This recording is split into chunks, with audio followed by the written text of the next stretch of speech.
இன்றைக்கி நிலைமைக்கு ரவுடின்னு சொல்லிக்கிட்டு மாநிலமாக கழுத்தில் நகையை போட்டுக்கிட்டு 5 கிலோ 10 கிலோ நகையை போட்டு போட்டோவுக்கு போஸ் கொடுக்குறாங்க.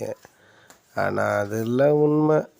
ஒரிஜினல் ரவுடி என்றைக்குமே ஒரு போட்டு நகைக்கு கூட ஆசைப்பட மாட்டேன். அவன் தான் ஒரிஜினல் ரவுடி. இவங்க பூரா ரவுடிண்டு இருக்கவனை பூரா புராணி மிரட்டுறதுக்காக நகையை போட்டுக்கிட்டு மெலுமையை கொடுக்குறாங்க. பெரிய பணக்காரங்கள மண்டையை கழுவி எங்களுக்கு அந்த செட்டியார் பழக்கம், எங்களுக்கு இந்த நடிகர் பழக்கம்னு சொல்லிக்கிட்டு இருக்கிற பெரிய ஆளுகிட்ட அமௌண்ட்டை போட்டுருவாங்க. போட்டுத்தான் இப்படி மெலுமை கொடுத்துக்கிட்டு தர்றாங்க. ஒரிஜினல் ரவுடி டீ கூட வழி இல்லாமல் ஓரத்துலேயும் ஆற்று ஓரத்துலேயும் எங்கள் அம்மா ஓரத்துலேயும் டீ கடை ஓரத்துலேயும் நின்றுக்கிட்டு வாழ்க்கையை ஓட்டிக்கிட்டு இருக்காங்க. இவங்களுக்கெல்லாம் என்ன தெரியும்? தமிழ்நாட்டில் இருக்க ஒரிஜினல் ரவுடிகளை பற்றி இவங்களுக்கு என்ன தெரியும்? இவங்க மெலுமையை கொடுக்கறதுக்கு நம்ம ஆள் கிடையாது.